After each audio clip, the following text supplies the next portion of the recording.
회의실 공기가 무겁게 가라앉아 있었어요. 형광등이 윙하고 울리더니 내 눈앞에서 최강호 팀장이 노트를 탁 던졌어요. 종이가 허공을 가르며 내 발밑에 떨어졌고 그가 낮게 웃으면서 고개를 들라고 하더라고요. 박지한 씨, 사람이라면 실수도 한계가 있지. 근데 넌 사람 맞아? 그 말이 내 가슴을 쑤셨어요. 그 순간 숨이 막혀왔어요. 내가 사람인지 기계인지 죄인인지 모르겠더라고요. 지금 말 좀 해봐. 왜 대답 안 해? 그의 목소리는 칼날 같았어요. 똑바로 서 있으라는 말이 명령처럼 들렸어요. 나는 그저 고개를 숙인 채 입술이 바짝 말라붙은 걸 느꼈어요. 그때였어요. 회의실 문이 벌컥 열리더니 윤태호 과장이 들어왔어요. 그만하세요. 그의 목소리는 차가웠지만 단호했어요. 지금 그 말이 칼이 되고 있습니다. 순간 방 안의 공기가 쩍하고 갈라졌어요. 최강호 팀장은 비웃듯 코웃음을 쳤고 나는 그 틈에 겨우 숨을 들이마셨어요. 스피커폰 옆에서 삑 짧은 소리가 났어요. 회의 녹음이 켜져 있었어요. 그날 나는 처음으로 깨달았어요. 상사의 폭언이 칼보다 아팠어요. 그리고 그날부터 나는 내 목소리를 칼집에서 꺼내기로 결심했어요. 밤늦게 회사 건물을 나서며 하늘을 올려다봤어요. 가로등 불빛이 노랗게 번졌고 마음속에서는 무언가가 조금씩 타오르고 있었어요. 지한 씨 괜찮아요? 윤태호가 다가와 물었어요. 나는 고개를 끄덕였지만 눈물이 고여서 아무 말도 못했어요. 그는 조용히 말했어요. 기록하세요. 말이 칼이라면 기록은 방패가 됩니다. 그날 나는 내 목소리를 잃지 않기로 다짐했어요. 여러분, 지금부터 제가 겪은 이야기를 들려드릴게요. 말의 상처가 얼마나 깊은지, 그리고 그 상처를 이겨내기까지 얼마나 많은 용기가 필요한지. 이건 단순한 직장 이야기가 아니에요. 한 사람의 목소리가 어떻게 다시 세상을 향해 나아갔는지에 대한 기록이에요. 구독과 좋아요 그리고 알림 설정은 제 목소리가 꺼지지 않도록 지켜주는 방패예요. 지금부터 시작할게요. 상사의 폭언이 칼보다 아팠다. 그 칼에 베인 상처는 아직도 제 안에서 말을 하고 있습니다. 회의실 안의 공기가 무겁게 내려앉아 있었어요. 사람들의 숨소리조차 조심스러웠고 형광등 불빛이 윙하고 울리는 소리만이 그 공간을 채우고 있었죠. 저는 손끝이 떨려서 마우스를 제대로 잡지도 못했어요. 바로 앞자리에서 최강호 팀장이 서류를 들고 내 책상을 내리쳤거든요. 박지한 씨, 이게 보고서라고 만든 거예요? 그의 목소리는 칼처럼 날카로웠어요. 종이가 바닥에 흩어지고 제 눈앞에 작은 먼지들이 부유했어요. 죄송합니다. 수정해서 다시 몇 번째죠? 사람이라면 학습이 좀 돼야지. 넌 진짜 답이 없어. 그 말이 내 머릿속에 쾅 하고 울렸어요. 팀원들이 조용히 눈을 피했어요. 누군가의 키보드 소리가 멎고 누군가는 억지로 기침을 했죠. 그 순간만큼은 세상에 저와 그 사람만 있는 것 같았어요. 대답 안 해요? 그가 책상 위 커피잔을 밀었어요. 검은 액체가 흘러 제 문서 위로 번졌어요. 커피가 잉크와 섞이면서 시커멓게 번져나갔어요. 그 장면을 보면서 이상하게도 제 안에서 뭔가가 딱 하고 부러지는 소리가 들렸어요. 저 수정하겠습니다. 그렇게 말할 줄 알았어요. 늘 그 말만 하잖아요. 그는 코웃음을 치며 돌아서더니 다른 직원에게 이렇게 말했어요. 여러분, 저 사람처럼 일하지 마요. 이건 반면교사야. 사람들이 아무 말도 하지 않았어요. 아무도 웃지 않았고 아무도 저를 쳐다보지 않았어요. 그런데 그 침묵이 더 잔인했어요. 누군가 손가락으로 책상을 두드리는 소리, 누군가 모니터 밝기를 조절하는 소리조차 칼날처럼 예민하게 들렸어요. 그날 이후로 제 하루는 지옥이었어요. 출근하는 길마다 위장이 뒤틀렸고 엘리베이터 문이 열릴 때마다 손바닥에 땀이 고였어요. 팀장은 일부러 사람들 앞에서 저를 불러 세웠어요. 지한 씨, 그 보고서 또 틀렸어요. 머리로 일해요. 감정으로 하지 말고. 네, 알겠습니다. 그런데 왜 표정이 그래요? 내가 뭐 틀린 말 했어요? 그 말에 눈물이 고였지만 절대 흘리지 않았어요. 울면 진 거니까요. 하루는 팀 단체 대화방에 오늘의 명언이라는 제목으로 짤이 올라왔어요. 무능한 사람은 핑계를 찾는다. 그 밑에는 제 이름 첫 글자 지우지응이 적혀 있었어요. 누군가 장난처럼 보냈다고 웃었지만 다들 그게 누구를 겨냥한 건지 알고 있었어요. 그날 밤 휴대폰 화면을 끄고 베개에 얼굴을 묻었어요. 숨이 막혔어요. 나는 왜 아무 말도 못하지? 입술이 파르르 떨렸어요. 그 다음 날 퇴근길 복도에서 윤태호 과장이 저를 불러 세웠어요. 박지한 씨, 잠깐 시간 있어요? 그의 목소리는 낮았지만 단단했어요. 요즘 얼굴이 너무 안 좋아 보여요. 저는 억지로 웃으며 대답했어요. 괜찮아요. 그냥 요즘 일이 좀 많아서요. 그가 제 눈을 똑바로 보며 말했어요. 괜찮아 보여서 하는 말이 아니에요. 이건 괜찮지 않은 얼굴이에요. 그 말에 그만 숨이 턱 막혔어요. 누군가 제 상태를 알아차린 게 처음이었어요. 기록하세요. 네? 말이 칼이 될 때 기록은 방패가 돼요. 요즘 같은 세상엔 그래야 살아남아요. 그 말이 머릿속을 떠나지 않았어요. 그날 밤 인터넷에서 조용히 음성 녹음기 검색을 했어요. 손가락이 떨렸어요. 정말 이걸 해야 하나 망설였지만 결국 주문 버튼을 눌렀어요. 며칠 뒤 손바닥만 한 녹음기가 도착했어요. 작고 가벼웠지만 제게는 아주 무거운 의미였어요. 손에 쥐는 순간 심장이 두근거렸어요. 이걸로 나를 지켜야겠다. 그날 처음으로 스스로를 지키겠다고 다짐했어요. 그날 이후 저는 매일 팀장의 목소리를 기록했어요. 박지한 씨, 그건 기본이잖아요. 정신이 있긴 해요. 넌 진짜 회사의 민폐야. 그 말 하나하나가 내 심장을 베어갔어요. 하지만 동시에 녹음기 속에는 제 증거가 쌓여가고 있었어요. 퇴근길 버스 정류장 앞 빗방울이 떨어졌어요. 저는 우산이 없었고 그저 서 있었어요. 그때 윤태호가 다가와 우산을 내밀었어요. 같이 써요. 우리는 조심스럽게 우산을 함께 썼어요. 빗소리가 두 사람 사이를 가만히 메워줬어요. 비 오는 날엔 말이 부드러워진대요. 오늘은 그 말 믿어보고 싶네요. 그가 미소 지으며 말했어요. 저는 고개를 들었어요. 빗물에 젖은 불빛이 그의 눈동자에 반짝였어요. 지한 씨, 무너진다고 끝나는 게 아니에요. 기록해요. 그리고 말해요. 그날 밤 녹음기 불빛이 반짝였어요. 삑. 짧은 신호음이 울렸어요. 그 순간 저는 속삭였어요. 이제 내 목소리로 싸워볼게요. 회의실 사건 이후 제 삶은 완전히 달라졌어요. 눈을 뜨면 회사 생각이 났고 잠이 들기 전까지도 팀장의 목소리가 머릿속을 떠나지 않았어요. 그가 웃을 때의 비웃음, 넌 진짜 답이 없어라는 말투, 그 냉소적인 눈빛까지도 꿈속에 스며들었어요. 출근길 지하철 안, 제 손엔 늘 녹음기가 쥐어져 있었어요. 마치 부적 같았어요. 손가락 끝으로 매끄러운 금속 표면을 쓸어내릴 때마다 그 안에 내 억울함이 담기길 바랐어요. 지한 씨, 이번에도 틀렸네요. 대체 머리로 생각은 하고 사는 거예요? 그는 회의 시간마다 내 이름을 부르며 놀림감으로 삼았어요. 그때마다 내 얼굴이 화끈거렸지만 아무 대답도 하지 않았어요. 대답 좀 해요. 말 못해요? 죄송합니다. 죄송하다는 말이 입에 붙었죠. 근데 그게 습관이 되면 책임감이 없어지는 거예요. 알아요? 그가 그렇게 말할 때마다 제 안에 무언가가 깎여나가는 기분이었어요. 회의가 끝나고 나면 사람들은 눈치를 보며 조용히 흩어졌어요. 아무도 제게 말을 걸지 않았어요. 그 침묵이 더 잔인했어요. 나 혼자만 문제인 것처럼 만들어버린 분위기, 그게 가스처럼 퍼져서 모두를 잠재웠어요. 화장실 거울 앞에 서서 저는 제 얼굴을 바라봤어요. 눈 밑은 시커멓게 변했고 입술은 하얗게 말라 있었어요.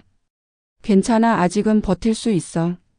스스로에게 그렇게 말했지만 목소리가 떨렸어요. 점심시간에도 팀장은 절 그냥 두지 않았어요. 구내식당에서 사람들 몇이 모여 앉은 테이블에 일부러 제 앞에 앉았어요. 지한 씨 요즘 업무 집중 안 되죠? 아니, 그럴 수밖에 없지. 내가 보기엔 멘탈이 문제야. 그는 웃으면서 젓가락으로 밥을 집었어요. 사람은 스트레스를 이겨내야 커요. 근데 당신은 스트레스를 키우더라고. 옆자리에서 누군가 작게 웃었어요. 저는 젓가락을 쥔 손이 덜덜 떨렸어요. 밥 한 숟가락이 목에 걸린 채로 삼켜지지 않았어요. 그날 오후 자리로 돌아오자마자 책상 서랍을 열었어요. 녹음기를 꺼내 손으로 꼭 쥐었어요. 삑 작은 불빛이 켜졌어요. 그 순간 이상하게 마음이 조금 가벼워졌어요. 이제 내 말이 내 칼이 되진 못할 거야. 속으로 그렇게 중얼거렸어요. 며칠 후 윤태호 과장이 퇴근길에 제 옆을 따라 걸었어요. 요즘은 좀 어때요? 괜찮아요. 이제 조금은 덤덤해졌어요. 그 덤덤함이 무서운 거예요. 너무 익숙해지지 마요. 그의 말투엔 걱정이 담겨 있었어요. 혹시 그는 조심스럽게 물었어요. 혼자 사는 거예요? 네, 집에서 가까워서 그냥 혼자 지내요. 그럼 더 조심해야 해요. 요즘은 밤늦게까지 남아 있잖아요. 무슨 일 있으면 바로 전화해요. 그가 내게 명함을 건넸어요. 사적인 번호가 적혀 있었어요. 회사 번호 말고 이쪽으로요. 그날 밤 저는 그의 번호를 핸드폰에 저장하면서 괜히 가슴이 두근거렸어요. 윤태호. 그 이름을 부르는데 입술 끝이 떨렸어요. 그로부터 이틀 뒤 팀장이 다시 한번 저를 공개적으로 모욕했어요. 지한 씨 또 실수했네요. 이쯤 되면 일부러 그러는 거죠? 아니요, 그게 아니라. 그게 아니라가 아니라 그럼 뭐예요? 답변도 제대로 못하고 이건 협업이 아니잖아요. 팀 분위기 흐리잖아요. 그는 웃으면서 제 얼굴을 보며 속삭였어요. 이러다 진짜 목소리 잃겠네. 그 말이 이상하게 찔렸어요. 정말 내 목소리가 사라지는 기분이었어요. 목구멍이 꽉 막혀서 아무 말도 안 나왔어요. 눈앞이 하얘졌고 가슴이 쿵쿵 뛰었어요. 그날 퇴근 후 비가 내리고 있었어요. 정류장엔 아무도 없었고 어둑한 가로등 불빛이 희미하게 번졌어요. 지한 씨. 뒤에서 누군가 부르더라고요. 윤태호였어요. 비 맞아요? 괜찮아요. 그가 제 옆으로 와서 우산을 펼쳤어요. 이러다 감기 걸려요. 우산 아래로 빗소리가 사락사락 떨어졌어요. 그가 제 어깨 가까이 다가왔을 때 빗물 냄새와 그의 체온이 섞였어요. 지금은 괜찮아요? 조금요. 조금이 아니라 많이 괜찮아질 거예요. 그런 사람들 언젠간 자기 말에 베어요. 그 말이 이상하게 마음 깊숙이 박혔어요. 우리는 한참 동안 말없이 서 있었어요. 빗소리만 들렸어요. 지한 씨. 그가 조용히 제 손을 감쌌어요. 손끝이 따뜻했어요. 이 손 너무 차요. 그 말에 가슴이 덜컥 내려앉았어요. 그 따뜻함이 너무 낯설었어요. 그 순간 저는 그의 눈을 봤어요. 괜찮아요. 지금 이 순간만큼은. 그는 부드럽게 말했어요. 버스가 도착하자 그는 잠시 웃었어요. 내일은 좀 더 나은 하루가 될 거예요. 버스 문이 닫히고 나는 창가에 머리를 기대었어요. 우산 아래에서 나를 감싸던 그 온기가 아직도 손끝에 남아 있었어요. 그날 밤 녹음기를 켜며 저는 다짐했어요. 이제 침묵하지 않을 거야. 내 목소리가 떨렸지만 분명히 살아 있었어요. 나는 스스로에게 속삭였어요. 지금부터는 내가 나를 증명할 거야. 며칠이 지나고 회사는 여전히 차가운 공기 속에 잠겨 있었어요. 하지만 제 안은 조금씩 달라지고 있었어요. 녹음기를 주머니에 넣은 채 출근할 때마다 이상하게 마음이 단단해졌거든요. 예전엔 숨죽이며 걸었던 복도였는데 이젠 내 걸음소리가 또렷하게 들렸어요. 그래, 오늘도 버티자. 언젠간 끝이 있을 거야. 그렇게 마음속으로 수십 번 되뇌었어요. 그날도 회의가 있었어요. 팀장은 여전히 똑같았어요. 박지한 씨, 이 부분 또 틀렸어요. 머리는 장식이에요. 사람들이 킥킥 웃었어요. 누군가는 고개를 숙였지만 웃음을 감추지 못했어요. 저는 그저 고개를 숙인 채 손끝을 꼭 쥐었어요. 손바닥이 젖어 있었죠.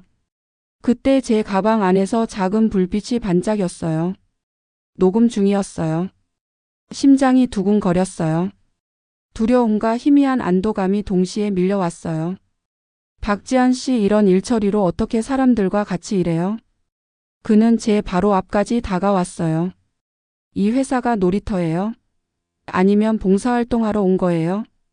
그의 목소리가 점점 커졌고 회의실 공기가 싸늘하게 얼어붙었어요. 그때였어요. 문이 벌컥 열리며 윤태호 과장이 들어왔어요.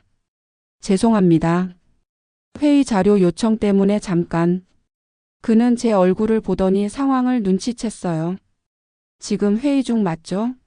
근데 왜 한 사람만 그렇게 몰아붙이세요? 최강호 팀장은 비웃었어요. 우리끼리 일 이야기하는데 감사팀이 무슨 상관이죠? 윤태호는 담담하게 대답했어요. 상관이요? 회사 내 인권 문제는 저희 업무 범위 안에 있습니다. 그 말의 순간 회의실이 조용해졌어요. 팀장은 코웃음을 치며 나갔어요. 그가 문을 닫자 사람들의 숨소리가 한꺼번에 터져 나왔어요. 저는 고개를 숙인 채 떨리는 목소리로 말했어요. 감사합니다. 그는 제게 조용히 말했어요. 감사 인사는 나중에 해요. 중요한 건 지한 씨가 이걸로 스스로를 지키는 거예요. 그날 밤 저는 집에 돌아와 책상 위에 녹음기를 올려놓았어요. 손끝이 떨렸어요. 오늘은 어떤 말이 담겼을까? 버튼을 눌렀어요. 팀장의 목소리가 흘러나왔어요. 머리는 장식이에요? 이 회사가 놀이터예요? 그가 웃을 때 나는 코웃음 소리까지 생생했어요. 그런데 녹음의 끝자락에서 이상한 목소리가 들렸어요. 낯설고 낮은 목소리였어요. 그건 위에서 원해. 순간 숨이 턱 막혔어요. 나는 이어폰을 꽂고 다시 들었어요. 그건 위에서 원해. 분명히 다른 사람의 목소리였어요. 팀장도 회의실 안에 누구도 아니었어요. 심장이 두근거렸어요. 누가 위에서라는 말을 한 걸까? 등줄기를 타고 식은땀이 흘렀어요. 그날 밤 윤태호에게 전화를 걸었어요. 혹시 잠깐 통화 괜찮아요? 네, 무슨 일이에요? 제가 이상한 걸 들었어요. 회의 녹음에서. 무슨 말이에요? 그건 위에서 원해 라는 말이요. 그는 한동안 조용했어요. 지한 씨, 그 파일 저한테 보낼 수 있어요? 네, 좋아요. 절대 혼자 듣지 말아요. 그리고 백업해요. 이메일, 클라우드, 외장까지 전부. 그의 말대로 했어요. 그날 새벽 2시까지 녹음을 반복해서 들었어요. 그 목소리는 마치 명령하듯 낮고 무게감이 있었어요. 위에서 원해. 그 한마디가 머릿속에서 떠나질 않았어요. 그 다음 날 팀장은 아무 일 없었다는 듯 웃으며 제 자리에 와서 말했어요. 지한 씨, 어제는 좀 오버했죠? 나도 피곤했어요. 그의 웃음은 가짜였어요. 괜찮아요. 그래요. 일은 일대로 해야 하니까. 근데 그가 제 귀 가까이 다가와 속삭였어요. 이 회사에서 오래 일하고 싶으면 귀 닫는 법도 배워요. 순간 몸이 굳었어요. 그는 제 눈을 빤히 보더니 다시 미소를 지었어요. 그럼 오늘도 힘내요. 그가 돌아서서 걸어가는 뒷모습이 이상하게 느려졌어요. 그날 이후 저는 회사의 모든 게 낯설게 보였어요. 복도에 붙은 문구 신뢰와 소통의 기업이라는 문장이 조롱처럼 느껴졌어요. 퇴근길 윤태호에게서 메시지가 왔어요. 파일 확인했어요. 이건 단순한 폭언 사건이 아니에요. 누군가 뒷배가 있어요. 그 메시지를 읽는 순간 소름이 돋았어요. 뒷배라니 위에서 원해? 나는 핸드폰을 손에 꼭 쥐었어요. 비가 다시 내리기 시작했어요. 정류장 가로등 아래 젖은 아스팔트 위로 빗방울이 부딪혔어요. 그때였어요. 지한 씨. 윤태호가 나타났어요. 이런 날엔 그냥 택시 타요. 위험해요. 그는 우산을 내밀었어요.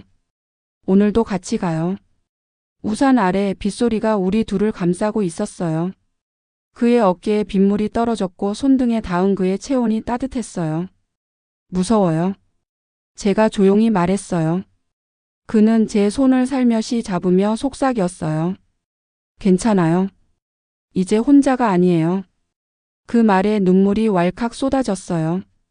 그는 말없이 제 어깨를 감싸 안았어요. 한참 동안 빗속에 서 있었어요. 그 순간만큼은 정말로 숨을 쉴 수 있었어요. 다음 날 아침 회사 복도는 유난히 조용했어요.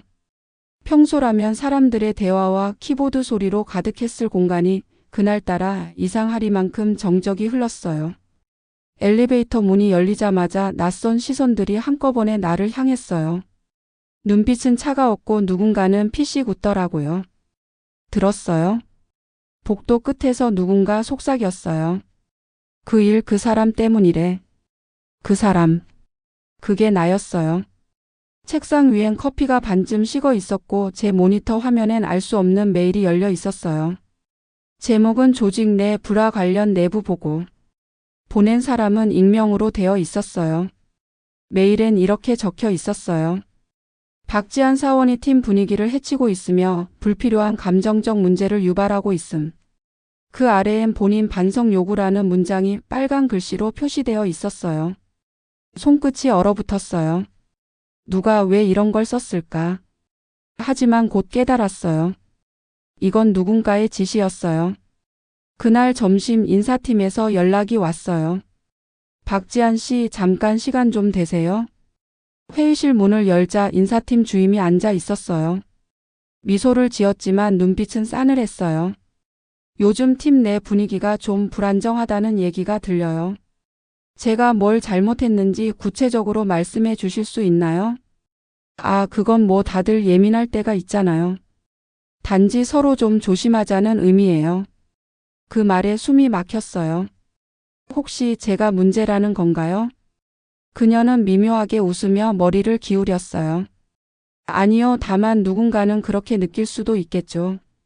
근데 회사는 결과로 말해야 하니까요. 그런 건 감정적으로 받아들이면 안 돼요. 그 말이 너무 익숙했어요. 최강호 팀장이 늘 하던 말이었거든요. 회의실 문을 닫고 나오자마자 머릿속이 하얘졌어요. 그때 윤태호가 복도 끝에서 다가왔어요. 지한 씨 괜찮아요? 아니요. 뭔가 이상해요. 제가 가해자가 됐어요. 그럴 줄 알았어요. 그의 눈빛이 단단했어요. 이건 위에서 눌러온 거예요. 그건 위에서 원해. 그 말 그냥 폭언이 아니라 실제 명령이었어요. 무슨 뜻이에요? 당신의 신고를 막으려는 겁니다. 당신이 입을 열기 전에 먼저 당신의 입에 문제라는 딱지를 붙이려는 거예요. 심장이 쿵 내려앉았어요. 그럼 이제 어떻게 해야 하죠? 그는 조용히 가방에서 노트를 꺼내더니 펼쳤어요. 이건 제가 조사했던 내부 사건 기록이에요. 세 건이 비슷해요. 모두 폭언, 회유, 조직적 묵인. 그 노트엔 이름들이 적혀 있었어요. 그중 2명은 이미 퇴사한 전 직원이었어요. 이 사람들 다 같은 방식으로 무너졌어요. 하지만 마지막엔 증거가 없다고 끝났죠. 저는 다를 거예요. 그 말이 입 밖으로 나오자 제 목소리가 떨렸어요. 그는 미소를 지었어요. 그래요. 우리는 다르게 만들 거예요. 그날 이후 저는 본격적으로 기록하기 시작했어요. 팀장이 내 자리를 지날 때마다 손이 자동으로 녹음 버튼을 눌렀어요. 메일은 캡처했고 회의 시간엔 휴대폰 화면을 켜두었어요. 하루하루가 전쟁이었어요. 하지만 이상한 일들이 생겼어요. 어느 날 제 컴퓨터에 파일 이름이 바뀌어 있었어요. 업무일지 박지한이 오류 파일 1로 변경되어 있었어요. 마우스를 움직여도 반응이 없었어요. 그 순간 화면 오른쪽 하단에 알림창이 떴어요. 관리자 권한으로 변경되었습니다. 관리자 권한? 오직 팀장만이 그 권한을 가지고 있었어요.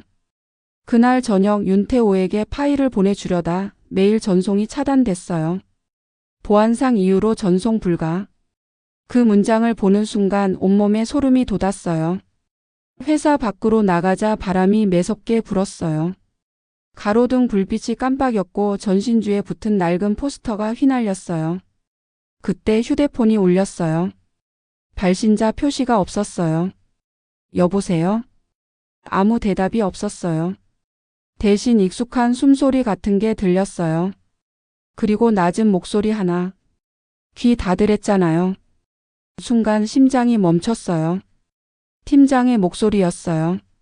지금 어디예요? 그의 말끝이 낮게 깔렸어요.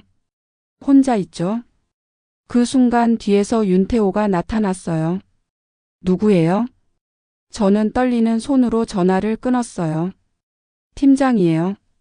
지금 방금. 괜찮아요. 그는 제 어깨를 감싸며 말했다. 이제 그 사람 더 이상 당신을 망가뜨릴 수 없어요. 그날 밤 윤태호와 함께 카페에 앉아 있었어요. 창밖엔 비가 내리고 유리창엔 희미한 김이 서렸어요. 그는 제 노트북을 열어 로그를 분석했어요. 봐요. 접근 시간, IP 주소 전부 팀장 자리에서 나왔어요. 이건 명백한 증거예요. 그럼 이제 어떻게 해야 하죠?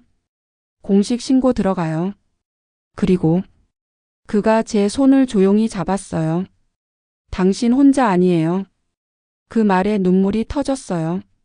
그는 제 손을 꽉 잡은 채 부드럽게 말했어요. 괜찮아요. 내가 곁에 있을게요. 그날 밤 카페 불빛 아래에서 우리 둘은 오랜 침묵을 나눴어요. 그의 눈빛 속엔 두려움보다 믿음이 있었어요. 나는 그 순간 처음으로 누군가에게 기대어도 괜찮다는 걸 느꼈어요. 며칠이 지나고 회사 분위기는 더 이상 숨길 수 없을 만큼 썩어 있었어요. 복도에선 누군가 내 이름을 입에 올릴 때마다 숨죽이는 기류가 느껴졌고 엘리베이터 안에서 마주치는 사람들은 시선을 피했어요. 마치 내가 전염병이라도 옮기는 사람처럼요. 그런데 이상하게도 팀장은 더 여유로워졌어요. 매일같이 나를 몰아붙이던 그 사람이 갑자기 웃으며 말을 걸었어요. 지한 씨 어제 보고서 잘 봤어요. 아주 충실하던데요. 그 말이 오히려 불안했어요. 그는 내 반응을 살피며 미소를 지었죠. 이제 회사 분위기 좀 읽을 줄 아네. 그 말엔 다른 뜻이 숨어 있었어요. 수능하라는 협박이었죠. 그날 오후 프린터실에서 출력물을 기다리는데 제 이름이 적힌 문서를 발견했어요. 인사기록 검토 박지한. 눈이 휘둥그레졌어요. 몰래 읽어보니 직장 내 대인관계 불안정, 팀워크 부적응, 조직 내 신뢰도 저하라는 문구가 적혀 있었어요. 숨이 턱 막혔어요. 손끝이 차가워졌어요. 이걸 누가 작성한 거지? 그 순간 문 뒤에서 발소리가 들렸어요. 박지한 씨 거기 있었어요? 최강호 팀장이었어요. 문서에 관심이 많네요. 근데 그건 인사기록이라 개인이 보면 곤란한데요. 그가 한 걸음씩 다가왔어요. 그거 누가 썼을까요? 그는 피식 웃더라고요. 글쎄요, 위에서 보낸 거라 저도 몰라요. 근데 지한 씨 조심해요. 요즘 회사가 예민하거든요. 그 말 한마디에 온몸이 굳었어요. 위에서 보냈다. 그건 분명 그 녹음 속 목소리와 같은 의미였어요. 그건 위에서 원해. 등골이 서늘해졌어요. 퇴근 후 윤태호에게 그 일을 털어놨어요. 인사기록에 제 이름이 있었어요. 이상하게 조작된 것 같아요. 기록 조작이라면 심각한 일이에요. 그가 노트북을 켜더니 회사 내부망 접근 기록을 추적했어요. 여기 봐요. 인사 파일 접근 권한이 4명이에요. 팀장, 인사팀 주임 그리고 그가 말을 멈췄어요. 그리고 누구요? 임원 1명이에요. 관리본부장. 그 이름을 보는 순간 심장이 철렁 내려앉았어요. 그 사람은 회사 창립 때부터 함께한 회장 측근이었어요. 결국 위에서 지시했단 거네요. 그는 고개를 끄덕였어요. 이건 단순한 폭언 사건이 아니에요. 조직적 은폐예요. 그날 밤 우리 둘은 조용한 카페 구석에 앉아 있었어요. 노트북 화면에는 접근 로그, 변경 시간, IP 기록이 줄지어 있었어요. 그가 진지한 눈빛으로 말했어요. 지한 씨, 이 정도면 충분히 움직일 수 있어요. 근데 위험해요. 위험하다는 게 무슨 뜻이에요? 누군가가 먼저 움직일 거예요. 당신 입을 막으려 하겠죠. 그럼 저는 어떻게 해야 하죠? 진실을 말해야죠. 대신 혼자 말하면 안 돼요. 그 말이 이상하게 위로가 됐어요. 잠시 침묵이 흐르고 빗방울이 창문을 두드렸어요. 그는 조용히 제 손등에 손을 얹었어요. 지한 씨 두렵죠? 솔직히 무서워요. 무서운 게 정상이에요. 하지만 두려움도 목소리가 돼요. 그걸 잃지 말아요. 그 순간 그의 손이 내 손을 꼭 감쌌어요. 그 온기 하나에 눈물이 차올랐어요. 지금 멈추지 않을게요. 좋아요. 멈추지 마요. 그날 이후 나는 더 깊이 파고들었어요.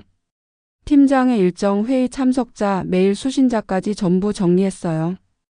이상한 점이 있었어요. 매주 월요일 오전 9시 팀장은 같은 회의실에서 외부 미팅을 가졌어요. 참석자는 비공개였고 회의실 예약 기록엔 대외 협력 미팅이라고만 적혀 있었어요. 하지만 CCTV엔 늘 같은 차가 찍혀 있었어요. 검은색 세단, 번호판은 24호 3582. 윤태호가 차량 등록을 조회했어요. 이 번호 관리본부장 차량이에요. 그가 한숨을 쉬었어요. 확실하네요. 팀장은 윗선의 지시를 받아 움직였어요. 그때 갑자기 제 휴대폰에 메시지가 도착했어요. 조용히 있어요. 그게 본인한테 좋아요. 번호는 없었어요.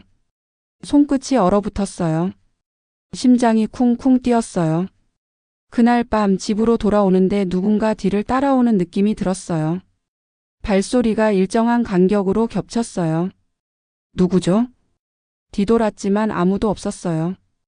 가로등 불빛 아래 그림자 하나가 천천히 멀어졌어요. 집에 도착해 현관문을 닫자마자 다리에 힘이 풀려 주저앉았어요. 손에 들린 휴대폰 화면엔 윤태호의 메시지가 떠 있었어요. 괜찮아요? 누군가 따라왔어요. 문 잠그고 불 끄지 말아요. 제가 갈게요. 그는 10분 만에 도착했어요. 숨을 헐떡이며 들어온 그는 주변을 살폈어요. 아무도 없었어요. 그림자가 있었어요. 분명히. 그는 제 어깨를 잡고 진지하게 말했어요. 이건 이미 감시 단계예요.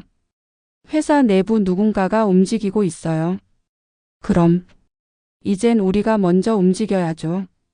그는 노트북을 꺼내더니 내부망에 데이터 복제 프로그램을 실행했어요. 이걸로 모든 서버 데이터를 백업할 거예요. 회사가 지우기 전에 복사해야 해요. 그런 게 가능해요? 가능해요. 대신 위험하죠. 들키면 징계 아니면 해고예요. 그래도 해야겠죠. 그는 제 눈을 바라보며 고개를 끄덕였어요. 그래요. 이제 진짜 싸움이에요. 새벽이 다 되어가던 시간 노트북 화면에 진행률 표시가 떠 있었어요. 전송 중 48%. 그 사이 그는 제 옆에 앉아 있었어요. 눈빛이 진지했지만 왠지 모르게 따뜻했어요. 지한 씨. 네? 끝나면 커피 한 잔 해요. 그냥 평범하게요. 그 말이 마음속에 오래 남았어요. 그 평범함이 그렇게 간절할 줄 몰랐어요.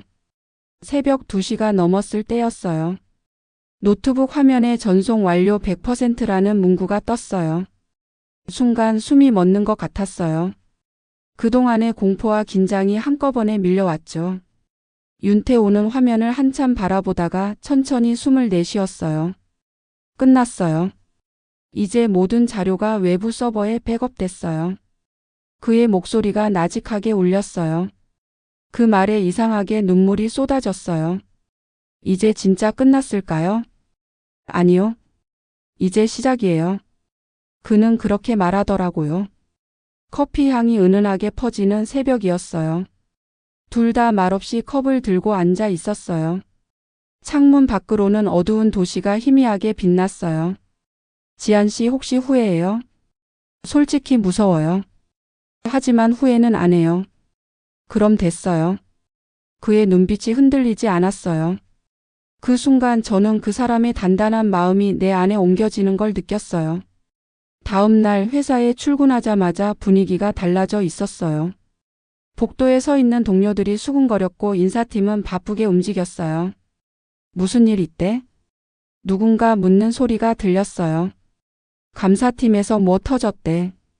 내부 조사 들어갔다나 봐. 그 말에 머리가 번쩍했어요. 윤태호가 이미 움직인 거였어요.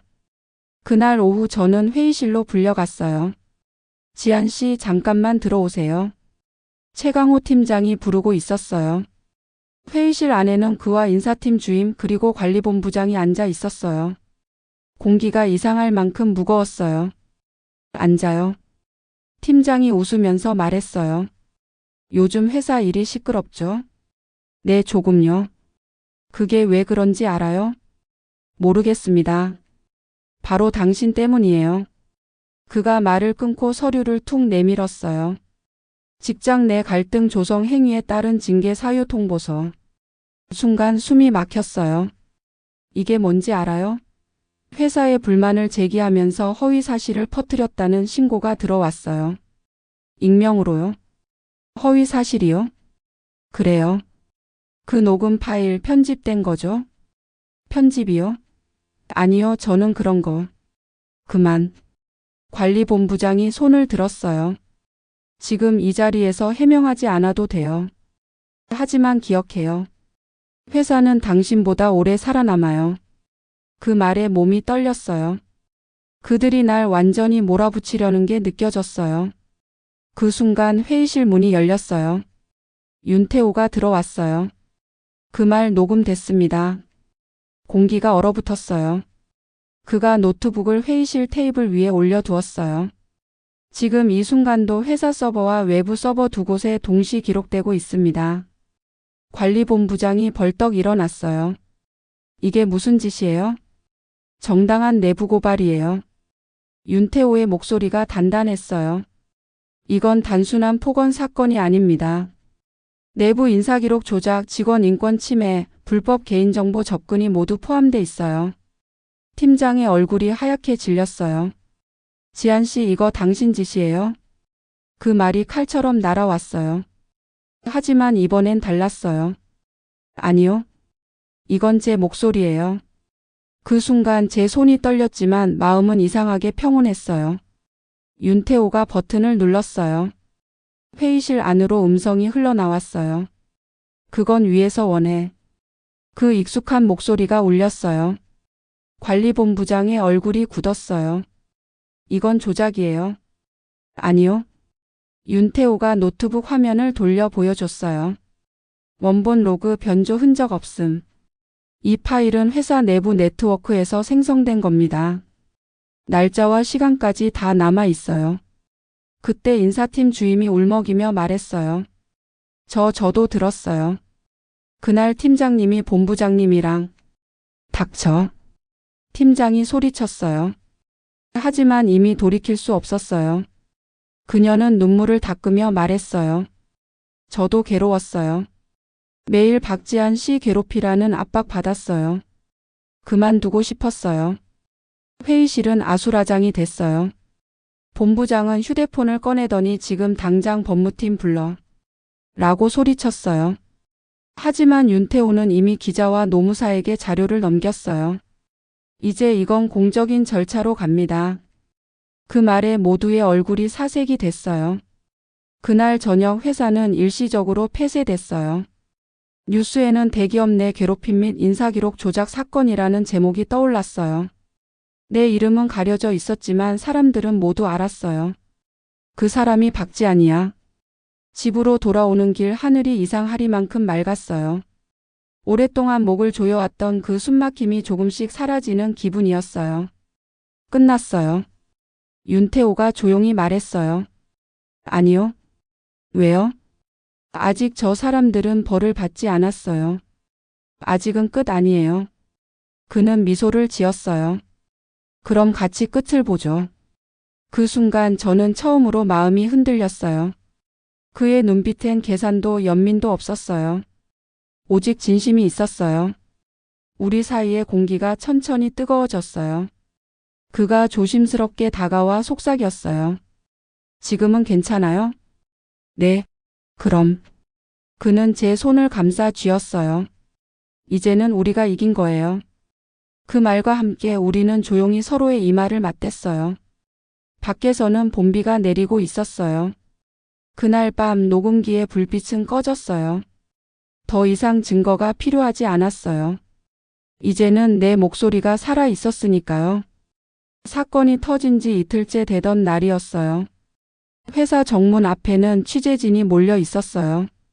카메라 플래시가 번쩍였고 마이크들이 빗발치듯 들이밀렸어요. 피해자는 누구입니까? 가해자로 지목된 임원이 실제로 지시했나요? 그 질문들 속을 뚫고 들어가야 했어요. 기자들이 손가락질하듯 시선을 던질 때마다 심장이 쿵 내려앉았어요. 하지만 이번엔 도망치지 않았어요. 나는 숨지 않기로 했으니까요. 문 앞에서 윤태호가 내 팔을 붙잡았어요. 괜찮아요? 괜찮아요. 이제는 말할 때예요. 그가 짧게 고개를 끄덕였어요. 그 눈빛 속엔 이상한 믿음이 있었어요. 누군가 내 편이 되어준다는 게 이렇게 든든한 건지 그제야 알겠더라고요. 우리는 노동청과 기자회견장을 오갔어요. 변호사, 노무사, 그리고 기자들까지 모두 내 녹음 파일을 듣고 말없이 숨을 죽였어요. 그 안에 담긴 그건 위에서 원해라는 한마디는 세상에 터질 수밖에 없는 폭탄이었어요. 며칠 후 회사는 공식 사과문을 냈어요. 조직 내 일부 구성원의 부적절한 언행과 관리 부재를 깊이 사과드립니다. 하지만 그 일부란 말이 너무 웃겼어요. 일부가 아니라 시스템 전체였으니까요. 팀장은 결국 해고 통보를 받았어요. 관리본부장은 직무정지 후 수사를 받게 됐고 인사팀 주임은 조사에 협조하며 모든 걸 진술했어요. 그 뉴스를 보는데 이상하게도 마음이 시원하지 않았어요. 복수의 쾌감보다 허무함이 밀려왔어요. 끝났는데 왜 이렇게 공허하죠? 제가 중얼거리자 윤태호가 말했어요. 끝난 게 아니니까요. 이제 당신이 다시 시작할 차례예요. 그 말이 가슴 깊숙이 내려앉았어요. 그날 밤 퇴근길 카페에 앉아 따뜻한 차를 마시고 있었어요. 밖은 눈이 내리고 있었어요. 유리창 위로 하얀 빛이 내려앉았고 그 불빛 속에 윤태호가 앉아 있었어요. 이제 회사 안 가도 되니까 좋겠네요. 그가 웃으며 말했어요. 좋긴 한데 이상하게 허전해요. 너무 오랫동안 거기에 갇혀 있었나 봐요. 이제 자유예요. 자유. 그 단어가 낯설었어요. 오랫동안 들어본 적이 없었거든요. 잠시 침묵이 흐르다가 그가 제 손을 살짝 잡았어요. 지한 씨. 네? 그날 처음 당신이 회의실에서 고개 숙였을 때 정말 화났어요. 왜 아무도 말하지 않는지, 왜 그렇게 당연하다는 듯 당신을 무너뜨리는지. 그의 눈빛이 흔들렸어요. 그날부터였어요. 내가 당신 옆에 있어야겠다고 생각한 게. 심장이 덜컥 내려앉았어요. 눈물이 고였어요. 고마워요. 정말. 그 순간 우리는 서로를 바라봤어요. 창밖에서 눈이 더 세차게 내렸고 시간은 느리게 흘렀어요. 그는 조심스럽게 내 볼에 손을 얹었어요. 이제 괜찮아요. 그 말이 끝나자 눈물이 흘러내렸어요. 그는 살짝 웃으며 내 이마에 입을 맞췄어요. 당신은 이제 누군가의 피해자가 아니라 누군가의 증명이에요. 그날 밤 집에 돌아와 침대에 누웠어요. 손끝에 아직 그의 체온이 남아 있었어요. 그 따뜻함이 이상할 만큼 현실 같지 않았어요. 눈을 감았는데 회사의 하얀 회의실 대신 눈 내리는 카페가 떠올랐어요. 괜찮아, 이제 괜찮아. 스스로 중얼거리며 잠이 들었어요. 며칠 뒤 회사에서 공식적으로 연락이 왔어요. 조사 결과 내부 인권 침해 및 갑질이 사실로 확인되었습니다. 피해자 박지한님께 정식 사과드립니다. 메일을 읽는 내내 손이 떨렸어요. 내 이름 피해자. 이 단어가 왜 이렇게 낯설고 무겁게 느껴졌는지 몰랐어요. 내가 피해자였다는 사실보다 그동안 아무 말도 못했던 나 자신이 더 미웠어요. 하지만 이번엔 달랐어요. 이제 나는 침묵하는 사람이 아니었어요. 그래서 나는 새 이메일을 열었어요. 제목 기록과 목소리의 연대 제안서. 내용엔 이렇게 적었어요. 누군가의 말이 칼이 될 때 누군가의 기록이 방패가 됩니다. 이제는 혼자가 아니라 함께 싸워야 할 때입니다. 윤태호가 내 메일을 읽고 미소 짓는 얼굴이 눈앞에 떠올랐어요. 그는 분명 말하겠죠. 그래요. 그게 진짜 시작이에요. 그날 저녁 나는 그를 다시 만났어요. 서울역 근처 조용한 카페였어요. 그는 내 앞에 앉아 따뜻한 커피를 내밀었어요. 이젠 계획이 있죠? 네. 기록 플랫폼을 만들 거예요. 폭언, 가스라이팅, 괴롭힘 같은 걸 증언하고 공유할 수 있는 공간요. 그가 눈을 반짝이며 웃었어요. 당신답네요. 그냥 더는 누군가의 말에 다치지 않았으면 해서요. 그럼 나도 같이 할게요. 정말요? 이미 같이 하고 있잖아요. 그의 미소는 따뜻했고 마음은 이상하게 편안했어요. 잠시 후 그는 창밖을 보며 말했어요. 지한 씨 기억나요? 처음 만났을 때? 회의실이었죠. 맞아요. 그때 당신 눈에 빛이 있었어요. 그게 왜 잊히질 않았는지 이제 알겠어요. 왜요? 그건 꺼지지 않는 불이었어요. 누구도 그걸 꺼뜨리지 못했죠. 그 말에 나는 고개를 숙였어요. 그리고 조용히 말했어요. 이젠 그 불을 다른 사람에게 나눠줄 거예요. 그는 미소 지으며 내 손을 잡았어요. 그게 당신이니까요. 우리는 그렇게 앉아 있었어요. 창밖엔 눈이 흩날리고 카페 안엔 부드러운 음악이 흐르고 있었어요. 그 순간 마음속 깊은 곳에서 울음이 터져 나올 것 같았어요. 하지만 울지 않았어요. 대신 조용히 미소 지었어요. 기록 플랫폼은 생각보다 빨리 주목을 받았어요. 이름은 목소리의 방패였어요. 처음엔 윤태호와 단둘이 만들었어요. 퇴근 후 조그만 사무실에 앉아 새벽까지 코드를 짜고 사연을 검토하고 신고를 정리했죠. 화면에 첫 번째 제보가 들어왔을 때 손끝이 떨렸어요. 팀장이 내 이름을 욕설로 부릅니다. 다들 보고도 아무 말 안 해요. 그 한 줄에 담긴 절망이 너무 익숙했어요. 지한 씨. 윤태호가 커피를 내밀었어요. 힘들죠? 아니요, 그냥 또 다른 나 같아서요. 그래도 이제 이 사람은 혼자 아니잖아요. 그 말에 마음이 따뜻해졌어요. 그래, 나도 예전엔 혼자였지만 이제는 누군가의 버팀목이 되었구나 싶었어요. 그런데 어느 날 이상한 제보가 들어왔어요. 이 사건 당신 회사에서 일어났던 일입니다. 아직 끝나지 않았어요. 익명 아이디로 올라온 글이었어요. 첨부된 파일을 열어보니 낯익은 음성이 흘러나왔어요. 그건 위에서 원해. 온몸에 소름이 돋았어요. 그 목소리였어요. 이건 불가능해요. 이미 사건은 끝났는데. 윤태호가 얼굴을 굳혔어요. 혹시 누군가 다시 움직이고 있는 건 아닐까요? 그럴 리가요. 팀장은 구속됐고 본부장은 조사 중인데. 그는 노트북을 들여다보며 말했어요. 그럼 남은 건 회장 라인이에요. 진짜 위. 그 순간 등골이 서늘했어요. 아직 끝난 게 아니구나. 며칠 뒤 플랫폼으로 또 다른 제보가 올라왔어요. 내가 회의실에 있었어요. 그날 박지한 씨 사건 위에서 시킨 게 맞아요. 글쓴이는 실명을 밝히지 않았지만 첨부된 캡처 파일엔 회사 이사 서명이 찍혀 있었어요. 이거 진짜면 폭탄이에요. 윤태호가 조용히 말했다. 이걸 공개해야 해요. 아니요. 왜요? 지금 공개하면 또 피해자가 생겨요. 준비부터 해야 해요. 그는 고개를 끄덕였어요. 역시 당신답네요.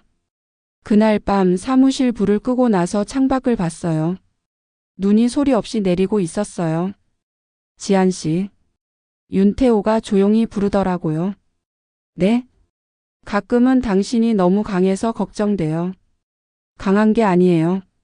그냥 부서지고 싶지 않아서 버티는 거예요. 그가 내 옆으로 다가왔어요. 그럼 잠깐은 버티지 말아요. 그는 내 손을 잡아 끌어 품에 안았어요. 가슴이 두근거렸어요. 심장이 요동쳤어요. 태호 씨. 괜찮아요. 아무 말 안 해도 돼요. 그의 체온이 내게 닿았어요.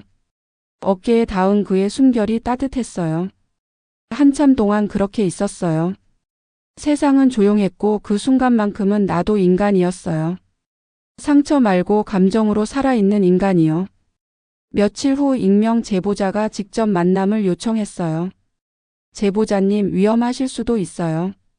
괜찮아요. 저도 이제 그만 두려워하고 싶어요. 약속 장소는 오래된 찻집이었어요. 문을 열자 50대 중반쯤 된 남자가 앉아 있었어요. 혹시 제보자분? 그가 고개를 끄덕였어요. 저 그날 본부장이랑 회장 통화 들었어요. 그의 목소리가 떨렸어요.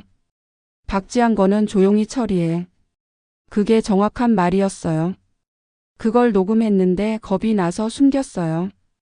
그가 떨리는 손으로 USB를 내밀었어요. 이제 이걸 공개해도 되겠죠? 나는 숨을 들이마셨어요. 감사해요. 정말 감사합니다. 그는 미소를 지으며 말했어요. 당신이 용기를 냈으니까요. 나도 이제야 용기 낼 수 있었어요. USB를 들고 사무실로 돌아오는데 눈물이 쏟아졌어요. 이건 단지 내 싸움이 아니었어요. 누군가의 침묵 속에 묻힌 목소리들이 이제 하나둘씩 깨어나고 있었어요. 윤태호가 USB를 받아 노트북에 꽂았어요. 이건 회장직까지 흔들 거예요. 그럼 우리 또 싸워야겠네요. 그래도 이번엔 혼자가 아니잖아요. 그의 미소가 따뜻했어요. 밤이 깊었어요. 모니터에 뜬 파형이 일정하게 움직였어요. 박지한 거는 조용히 처리해. 그 한마디에 내 몸이 떨렸어요. 이제 끝까지 가요. 윤태호가 내 손을 잡았어요. 같이요. 그날 새벽 둘은 사무실 불을 끄지 않았어요. 창밖엔 첫눈이 내리고 있었어요. 우리는 서로를 바라보다가 조용히 웃었어요. 그는 내 어깨에 머리를 기댔고 나는 손끝으로 그의 손을 감쌌어요. 이제 진짜로 멈추지 않을 거죠? 응. 멈추지 않을게요. 그 순간 세상에서 제일 조용한 약속이 만들어졌어요. 새벽 5시 사무실 불이 꺼지지 않았어요. 윤태호와 나는 모니터 앞에 앉아 USB에 담긴 녹음을 반복해서 듣고 있었어요. 박지한 거는 조용히 처리해. 회사 이미지가 중요하잖아. 낮고 단호한 목소리. 분명 회장이었어요. 그 순간 윤태호가 고개를 들었어요. 이거면 충분해요. 이건 내부 은폐 지시의 결정적 증거예요. 그럼 이제 끝인가요? 끝이 아니에요. 이제 진짜 폭로가 시작되는 거예요. 그의 목소리에는 단호함이 묻어 있었어요. 그날 오전 우리는 변호사와 만나 기자회견 일정을 논의했어요. 언론이 이걸 다루면 파장이 큽니다. 회장은 수십 년 동안 언론사와 연결돼 있거든요. 그래도 숨기면 또 누군가 다칠 거예요. 제가 말하자 변호사는 잠시 침묵하더니 고개를 끄덕였어요. 그럼 각오하세요. 싸움은 이제부터예요. 며칠 후 기자회견이 열렸어요. 플래시가 터지고 사람들의 웅성거림이 가득했어요. 이 사건의 핵심 증거를 직접 확인하셨습니다. 피해자는 박지한 씨, 내부 조사를 진행한 건 감사팀의 윤태호 씨입니다. 노무사가 발표를 마치자 기자들이 일제히 질문을 쏟아냈어요. 이 녹음이 진짜 회장의 목소리가 맞습니까? 회장 측에서 협박을 받으신 적 있나요? 지금 신변 보호는 받고 있나요? 윤태호가 마이크를 잡았어요. 우리는 협박받았지만 이제는 두렵지 않습니다. 이건 개인의 복수가 아니라 누군가의 다음 피해를 막기 위한 기록이에요. 그 말의 순간 기자회견장이 조용해졌어요. 모두가 숨을 죽인 채 우리를 보고 있었어요. 그날 밤 회장 측에서 공식 입장을 냈어요. 음성은 조작된 것으로 추정됩니다. 사실 확인이 되지 않은 내용을 유포하는 것은 명예훼손입니다. 그 한 문장이 또 하나의 칼날처럼 내 마음을 찔렀어요. 이 사람들은 끝까지 자신을 지키려고 하네요. 제가 중얼거리자 윤태호가 대답했어요. 그래도 이번엔 우리가 더 강하잖아요. 하지만 그날 저녁 이상한 일이 일어났어요. 우리 사무실 문이 반쯤 열려 있었어요. 책상이 흐트러져 있었고 컴퓨터가 켜진 채 꺼지지 않았어요. 파일 몇 개가 삭제되어 있었어요. USB도 사라졌어요.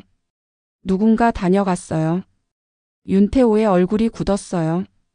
이건 내부 접근이에요. 비밀번호를 아는 사람만 가능해요. 우리는 CCTV를 확인했어요. 새벽 3시 검은 마스크를 쓴 남자가 사무실에 들어왔어요. 모자에 새겨진 로고 회사 보안팀이었어요. 봐요. 결국 그들이 먼저 움직였어요. 그럼 USB는 이미 복사해놨어요. 걱정 마요. 그는 그렇게 말하며 미소 지었어요. 그 미소 속에는 두려움보다 오히려 확신이 있었어요. 그날 이후 회장 측은 본격적으로 반격에 나섰어요. 언론에 박지한 회사 기밀 유출로 형사 고소라는 기사가 쏟아졌어요. 댓글엔 진짜 피해자인가? 또 관심 끌려고 쇼하는 거 아니야? 같은 말들이 달렸어요. 그 말들이 날 베었어요. 하지만 이번엔 울지 않았어요. 태호 씨, 우린 진실을 알고 있어요. 그게 중요하죠. 맞아요. 세상이 뭐라 해도 우리는 알고 있으니까요. 며칠 뒤 법원 조사 일정이 잡혔어요. 법정 문이 열릴 때 손끝이 차갑게 식었어요. 회장은 변호인단과 함께 앉아 있었어요. 그는 태연하게 나를 바라봤어요. 그쪽은 여전히 감정이 앞서 있네요. 그의 말에 심장이 철렁했지만 이번엔 눈을 피하지 않았어요. 저는 감정으로 무너졌지만 기록으로 일어섰어요. 그 말의 순간 법정 안이 조용해졌어요. 윤태호가 증언대에 섰어요. 저는 감사팀으로서 박지한 씨 사건의 내부 로그를 직접 확인했습니다. 삭제 흔적, 인사 조작, 폭언 기록 모두 사실입니다. 그의 목소리는 단단했고 흔들리지 않았어요. 그가 내 옆을 지나며 속삭였어요. 괜찮아요. 이제 거의 끝이에요. 그날 법원은 임시결정으로 회사 서버 조사 명령을 내렸어요. 며칠 뒤 모든 게 밝혀졌어요. 회장이 팀장과 본부장에게 직원 통제를 지시한 기록이 서버에서 복구됐어요. 모든 게 끝났어요. 하지만 끝이라는 단어는 그렇게 간단하지 않았어요. 뉴스는 하루 종일 내 이름을 다뤘고 세상은 나를 용기 있는 고발자로 부르기 시작했어요. 그런데 나는 이상하게도 웃을 수가 없었어요. 내 안은 아직도 피가 멎지 않은 상처처럼 시려웠어요. 밤에 창문을 열면 바람이 들어왔어요. 도시의 소음이 멀리서 들렸어요. 그 소음 속에서 윤태호의 목소리가 겹쳐 들렸어요. 지한 씨, 이제 울어요. 이젠 괜찮아요. 그 말이 귓가를 맴돌았어요. 그날 밤 우리는 사무실 옥상에 올라갔어요. 도시는 반짝였고 공기는 차가웠어요. 그가 말했어요. 이제 정말 끝났어요. 당신 덕분에. 아니요. 우리 덕분이에요. 우리는 서로를 바라봤어요. 그는 조심스럽게 내 손을 잡았어요. 이제 우리 어디로 갈까요? 그냥 아무데나. 말이 칼이 되지 않는 곳으로요. 그 순간 그가 나를 끌어안았어요. 그럼 지금은 이곳이네요. 우리는 조용히 입맞춤했어요. 바람이 불었고 도시 불빛이 흩어졌어요. 그 순간 모든 게 멈춘 듯 했어요. 오래 참아온 눈물이 흘러내렸어요. 그는 내 얼굴을 감싸며 속삭였어요. 당신 목소리 이제 세상에서 제일 강해요. 그래요. 그리고 이건 시작이에요. 그 후로 몇 달이 흘렀어요. 뉴스에서는 더 이상 내 이름을 언급하지 않았어요. 처음엔 그게 이상했어요. 나를 향한 관심이 사라진 게 서운했거든요. 하지만 곧 그게 자유라는 걸 깨달았어요. 사람들은 흥미로워할 때만 용기라고 부르고 시간이 지나면 잊어요. 나는 그 잊힘 속에서 다시 나 자신으로 돌아가고 있었어요. 그날 이후 윤태호와 나는 함께 목소리의 방패 플랫폼을 정식 비영리 단체로 등록했어요. 처음엔 몇 명의 상담사와 자원봉사자뿐이었지만 하루가 다르게 사람들이 모였어요. 어떤 이는 직장 내 괴롭힘을, 어떤 이는 학교에서의 폭언을 기록했어요. 처음에는 그 사연들을 읽는 게 너무 고통스러웠어요. 내 상처가 다시 벌어지는 기분이었어요. 하지만 어느 순간부터 나는 그 고통이 책임감으로 바뀌는 걸 느꼈어요. 지한 씨, 이 사람 기억나요? 윤태호가 한 이메일을 보여줬어요. 익명으로 제보하던 분인데 이번에 용기 내서 실명 공개했대요. 메일을 읽는 동안 눈물이 고였어요. 당신 덕분에 숨을 쉴 수 있게 됐어요. 그 한마디가 저를 구했어요. 그 말이 가슴에 파고들었어요. 그때 깨달았어요. 내 목소리는 이제 나 혼자만의 것이 아니라는 걸. 그날 저녁 윤태호가 사무실 불을 끄며 물었어요. 요즘은 좀 괜찮아요? 괜찮아요. 근데 가끔 무서울 때도 있어요. 내가 너무 많은 사람의 고통을 대신 짊어진 건 아닐까 싶어서요. 그럼 나눠요. 뭘요? 그 무게요. 나도 같이 들게요. 그 말에 웃음이 났어요. 그럼 당신 허리 아플걸요? 괜찮아요. 어차피 평생 같이 들 거니까요. 그는 장난스럽게 말했지만 그 눈빛엔 진심이 있었어요. 우리는 웃었고 그 웃음은 오래 남았어요. 그 후로 일은 더 많아졌어요. 방송사에서 인터뷰 요청이 들어왔고 몇몇 기업에서는 조직 문화 개선 자문을 부탁했어요. 사람들은 나를 용기의 상징이라 불렀지만 나는 그 말이 부담스러웠어요. 나는 아직도 새벽마다 잠에서 깨요. 회의실의 불빛, 팀장의 목소리, 그건 위에서 원해라는 말이 떠올라요. 악몽처럼 아주 천천히 사라지지 않아요. 하지만 이제 그 목소리가 나를 무너뜨리지 않아요. 오히려 그때의 나를 일으켜 세워요. 하루는 플랫폼 운영비를 논의하다가 윤태호가 조용히 내 손을 잡았어요. 지한 씨, 우리 이제 조금 쉬어요. 쉬어요? 응. 계속 싸우기만 하면 우리도 부서져요. 근데 아직 할 일이 많잖아요. 그래서 더 쉬어야죠. 그는 내 손을 꼭 잡았어요. 나도 당신이 사람이란 걸 잊고 싶지 않아요. 그 말에 숨이 턱 막혔어요. 우리 여행 가요. 지금요? 지금. 우리는 급하게 짐을 싸서 동해로 향했어요. 기차 창밖으로 바다가 보이기 시작했을 때 내 마음속 무게가 조금씩 풀렸어요. 숙소 근처 작은 해변에 도착했을 때 파도가 잔잔하게 밀려왔어요. 신발을 벗고 모래 위를 걸었어요. 여기 오니까 좋네요. 그쵸?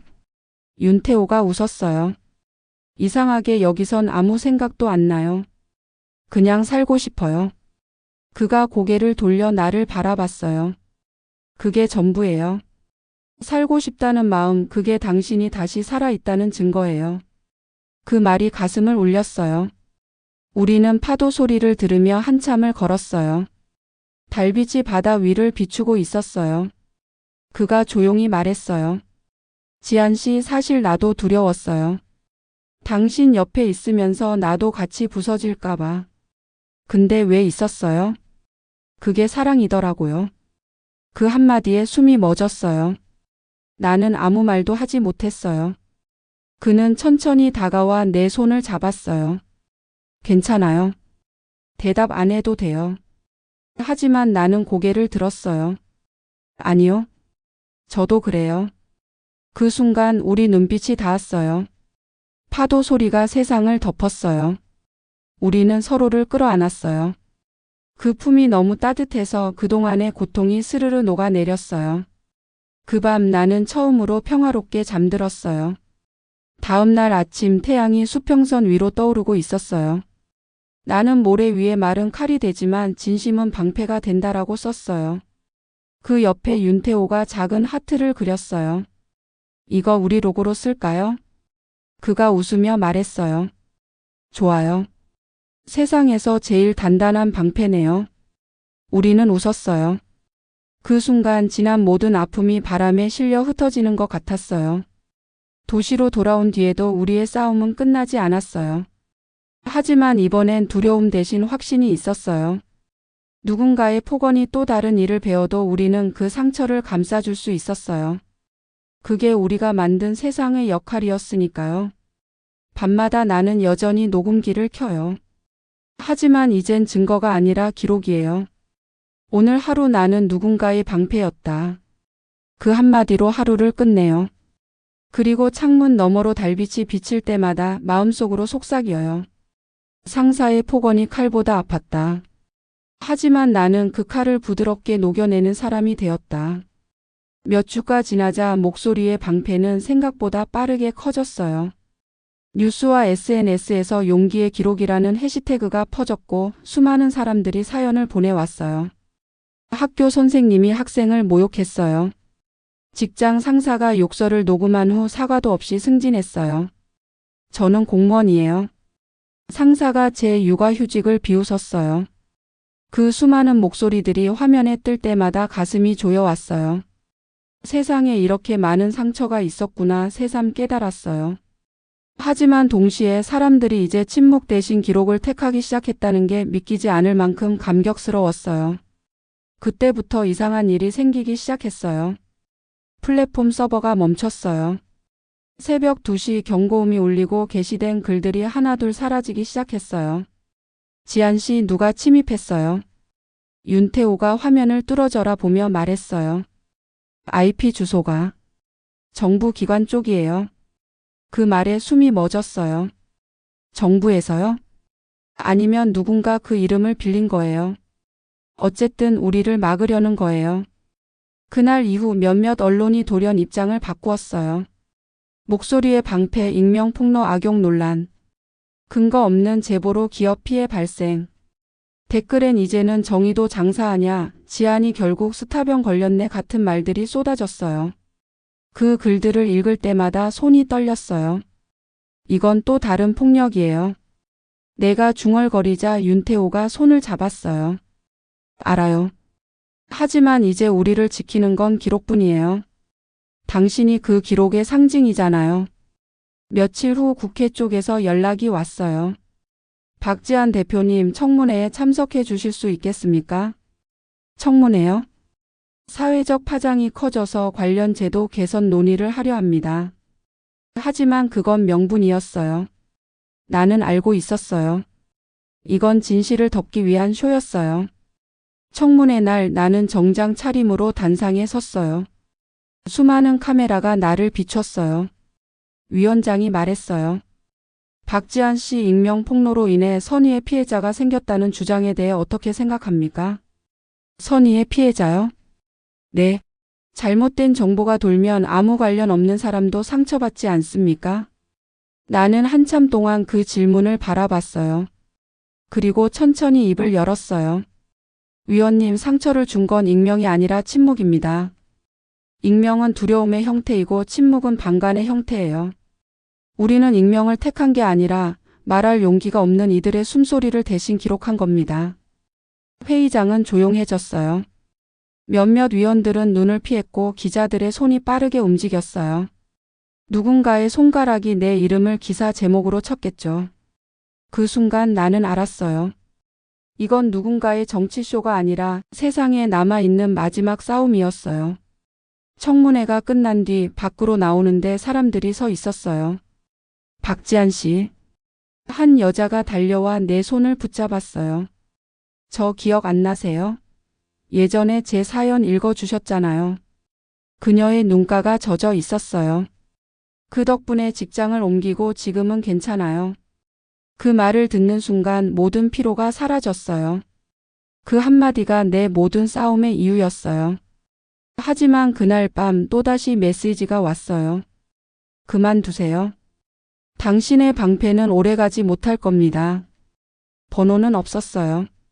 전에는 두려웠을 거예요. 하지만 이번엔 달랐어요. 태호 씨 또 왔어요. 그가 미소를 지었어요. 그럼 제대로 하고 있다는 증거네요. 며칠 뒤 서버 공격이 또 일어났어요.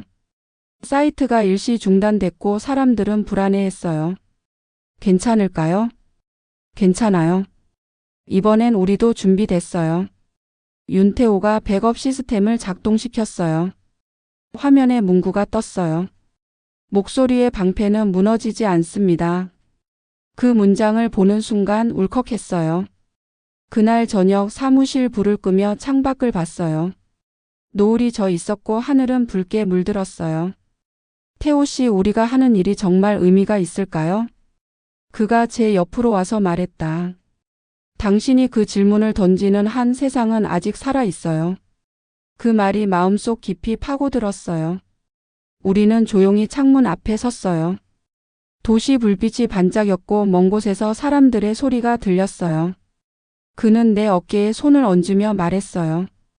이제 진짜 방패가 됐네요. 그래도 무서워요. 그럼 내가 앞에서 막을게요. 둘 다 다치면요? 그럼 다시 일어나면 되죠. 우리는 웃었어요. 그가 내 손을 잡았어요. 그 따뜻한 손이 내 손을 감싸 안을 때 그동안 들었던 폭언과 비난 그리고 상처가 모두 멀리 사라지는 듯 했어요. 그는 낮게 속삭였어요. 이제 말해요. 세상에게. 나는 조용히 고개를 끄덕였어요. 말은 여전히 칼이 될 수 있어요. 하지만 이제 그 칼날 앞엔 우리가 있어요. 우린 두렵지 않아요. 왜냐하면 진심은 절대 부서지지 않으니까요. 그 말과 함께 나는 처음으로 진짜 미소를 지었어요. 눈물이 아니라 웃음으로 끝나는 오늘이 내 인생에서 가장 용감한 날이었어요. 시간이 지나며 계절이 몇 번 바뀌었어요. 봄꽃이 지고 여름이 오고 다시 낙엽이 흩날릴 무렵 나는 또 다른 이름으로 불리기 시작했어요. 기록의 여인. 사람들은 내 이야기를 기사로 쓰고 다큐로 만들었어요. 하지만 나는 그 이름이 조금 부담스러웠어요.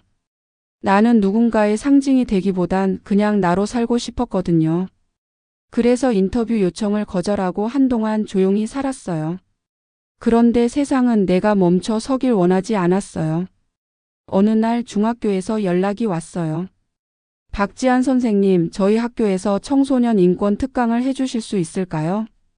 선생님이라는 말이 낯설었어요. 나는 강사가 아니었고 그저 상처받았던 사람이었어요. 하지만 누군가의 첫 목소리가 되어준다면 그건 나의 또 다른 책임일지도 몰랐어요. 네, 하겠습니다. 강연 당일 교실 문을 열자 학생들이 웅성거렸어요. 저 사람 TV에 나왔던 분 아니야? 맞아, 그 폭언 사건. 처음엔 어색했어요. 하지만 마이크를 잡자 목소리가 자연스레 나왔어요. 여러분, 제가 겪은 건 특별한 일이 아니에요. 단지 말 한마디가 누군가를 얼마나 아프게 할 수 있는지 보여준 사건이었어요. 아이들이 조용히 고개를 들었어요. 그런데 중요한 건요, 그 아픔을 기록으로 남기면 그건 더 이상 약점이 아니라 증거가 된다는 거예요. 수업이 끝난 뒤 한 여학생이 조심스럽게 다가왔어요. 저 선생님, 저도 누군가한테 상처받은 적 있어요. 근데 말하면 오히려 제가 이상한 사람 된다고 하더라고요.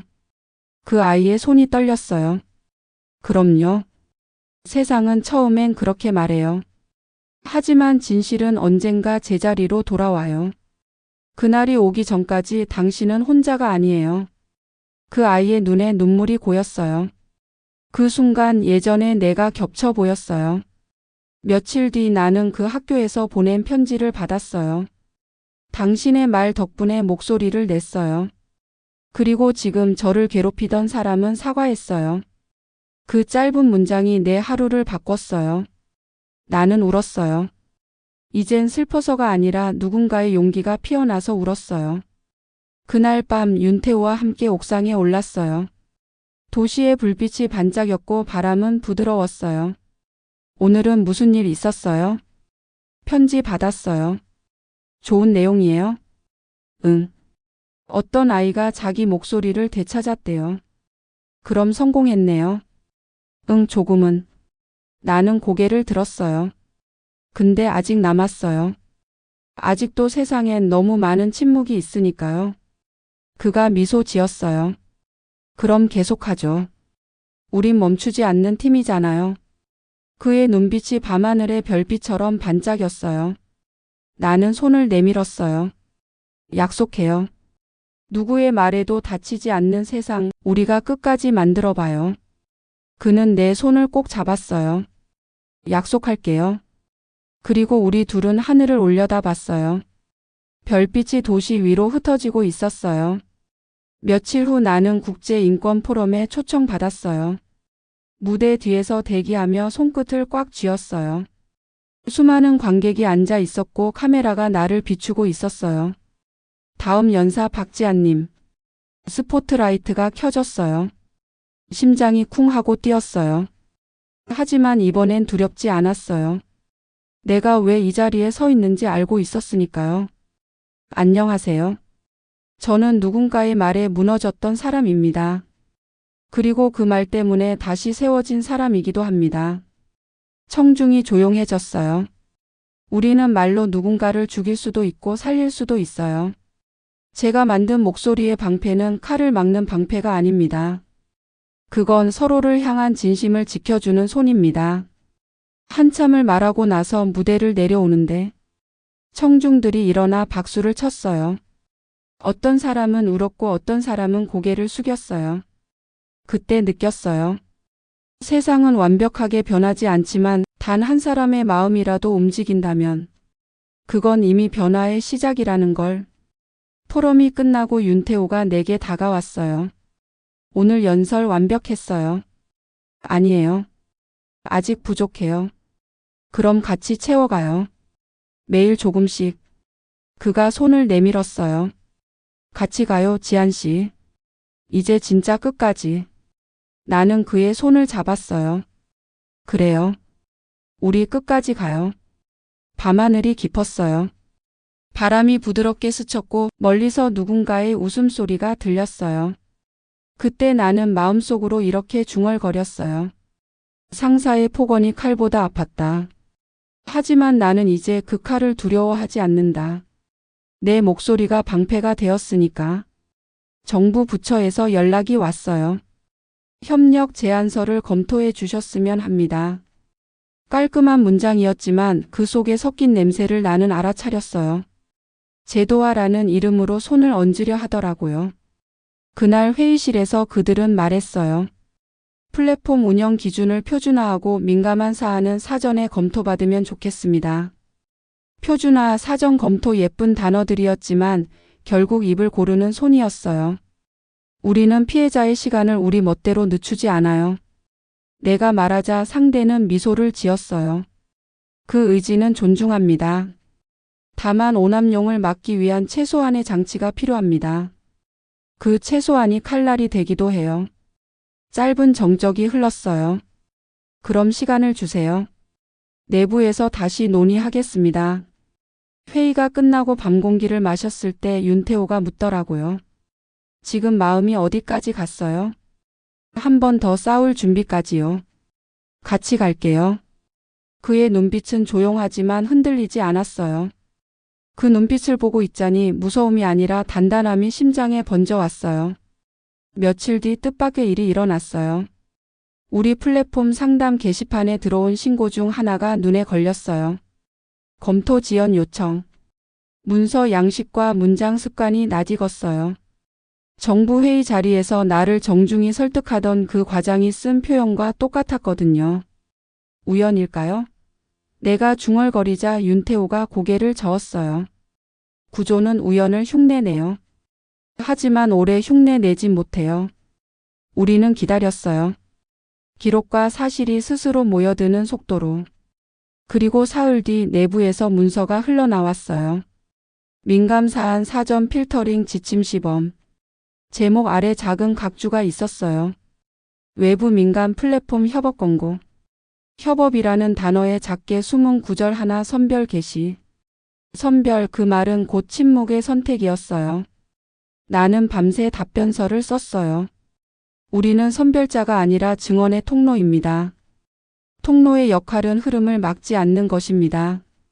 다음 날 회의에서 그 문장을 읽었어요. 상대는 한숨을 쉬며 묻더라고요.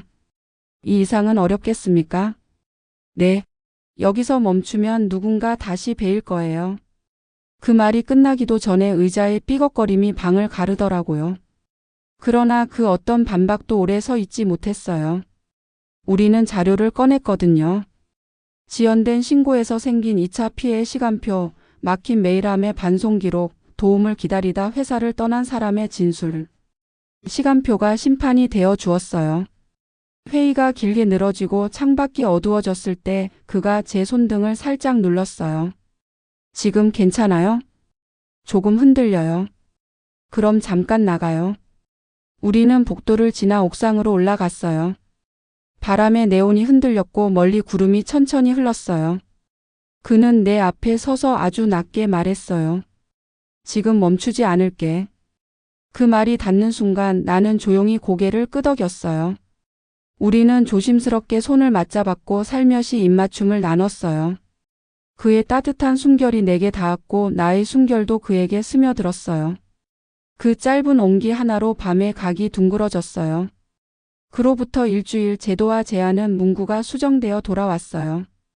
사전 검토가 사후 지원으로 바뀌었고 선별 개시는 법률 심리 동행 서비스 연결로 바뀌었어요. 칼날을 방패로 돌리는데 성공했어요. 우리는 기꺼이 서명했어요. 이건 참전이 아니라 협치예요. 윤태호가 말했어요. 우리가 기준을 내준 게 아니라 방향을 만든 거죠. 한편 회사의 마지막 잔재들도 정리되었어요. 팀장은 실형이 확정되었고 관리본부장은 사회봉사 명령과 함께 조직문화 개선 의무 과정을 이수하더라고요. 회장은 자리에서 물러났어요. 공식 발표문에는 거창한 미학이 붙었지만 나는 알고 있었어요. 말의 무게가 그들을 움직였다는 것을. 엄마가 조심스레 물었어요. 지안아, 이젠 좀 괜찮니? 응, 엄마. 이제는 아파도 아픔이 길을 만들었어요. 엄마는 내 손을 꼭 잡았어요. 손등에 세로 주름이 예전보다 덜 떨리더라고요. 살아보려고 머리를 숙였다던 엄마의 말이 이번엔 달리 들렸어요. 어떤 고개 숙임은 비겁함이 아니라 생존이었고 그 생존이 나를 여기까지 데려왔으니까요. 첫 겨울비가 내리던 날 우리는 플랫폼 첫 오프라인 모임을 열었어요. 다시 말하는 사람들. 원 모양으로 의자를 놓고 가운데 텅 빈 공간을 비워두었어요. 누가 먼저 말하든 그 빈자리로 말이 걸어 들어와 앉을 수 있게. 한 사람이 떨리는 목으로 말했어요. 저는 여전히 무서워요. 다른 이가 고개를 끄덕였어요. 저도요. 그래도 오늘 여기 왔어요. 말과 침묵이 번갈아 오가다가 어디선가 작은 웃음이 피어나더라고요. 기적은 종종 웃는 얼굴로 찾아왔어요. 모임이 끝난 뒤 불을 끄는데 문가에 서 있던 여자가 제게 속삭였어요. 오늘 처음으로 제 목소리가 제 몸에 맞는 것 같았어요. 그 말이 내 가슴에 놓였어요. 타인의 말 한 줄이 내 심장에 조용히 박혀와서 오래도록 빛나더라고요. 밤늦게 사무실 유리창에 이마를 대고 불 꺼진 도시를 보았어요. 어디선가 차가 지나가고 아주 멀리서 싸늘한 사이렌이 울렸어요. 나는 녹음기를 켰어요. 증거가 아니라 기록으로. 오늘 우리는 누군가의 방패였어요. 그리고 내일도. 빨간 불이 점처럼 반짝였어요. 그 점이 어둠을 뚫고 있었어요. 며칠 뒤 강연이 하나 더 잡혔어요. 이번엔 큰 극장이었어요. 계단식 좌석이 빽빽했고 조명이 눈부셨어요. 무대 뒤에서 숨을 고르고 있는데 윤태호가 말했어요. 무대는 칼날처럼 밝아요. 그래도 괜찮아요. 당신은 빛과 맞서본 사람이니까. 같이 서줄래요? 여기서 볼게요. 당신이 혼자서도 흔들리지 않는 걸 세상이 알아야 하니까. 나는 웃었어요. 그럼 끝나고 내려오면 손 먼저 잡아줘요. 당연하죠. 무대로 걸어 나갔어요. 조용해졌어요. 나는 마이크를 들었어요. 안녕하세요. 저는 말의 칼날에 베었던 사람입니다. 그리고 지금은 말의 방패를 만드는 사람입니다. 숨이 하나씩 가라앉고 사람들의 눈빛이 내 쪽으로 모였어요. 말은 칼이 되기도 하고 길이 되기도 해요. 우리가 오늘 여기 모인 이유는 칼을 길로 돌리기 위해서예요. 누군가의 그만 말에 멈추지 않기 위해서예요. 짧은 침묵 뒤 박수가 났어요. 파도처럼 번졌다가 잦아들었어요. 강연을 끝내고 무대 뒤로 돌아왔을 때 그는 거기 서 있었어요. 약속대로 먼저 손을 내밀었어요. 우리는 조용히 손을 맞잡았어요. 지금 괜찮아요? 응. 아주. 우리는 복도를 걸어 밖으로 나왔어요. 밤 공기가 차갑게 볼을 스쳤지만 손은 따뜻했어요. 그가 갑작스럽게 다가와 내 손목을 잡았어요. 그 눈빛 속엔 두려움이 아닌 확신이 담겨 있었어요. 나도 모르게 숨을 삼킨 순간 그는 나를 바라보며 낮게 속삭였어요. 지금 멈추지 않을게. 나는 조용히 고개를 끄덕였고 그 순간 그는 강렬하게 나를 끌어안으며 뜨겁게 입맞춤했어요. 그의 거친 숨결이 내게 닿았고 내 숨도 그에게 스며들었어요. 오래 조용히 깊게. 우리의 약속은 그 온기로 봉인되었어요. 집으로 돌아와 창을 열었어요. 먼 불빛들이 점처럼 깜빡였어요. 나는 마지막 문장을 노트에 썼어요. 상사의 폭언이 칼보다 아팠어요. 그런데 나는 그 칼에 베인 자리로 길을 만들었어요. 내 목소리는 이제 칼집이 아니라 방패예요. 내일도 누군가의 말을 지키겠어요. 펜을 놓는 소리가 작게 났어요. 그리고 아주 오래전에 회의실 소리가 내 안에서 완전히 사라졌어요. 이제 더 이상 그 소리로 깨어나지 않겠구나 그 생각이 들었어요. 나는 숨을 길게 내쉬었어요. 밤이 깊었고 심장은 잔잔했어요. 끝이었어요. 그리고 동시에 시작이었어요.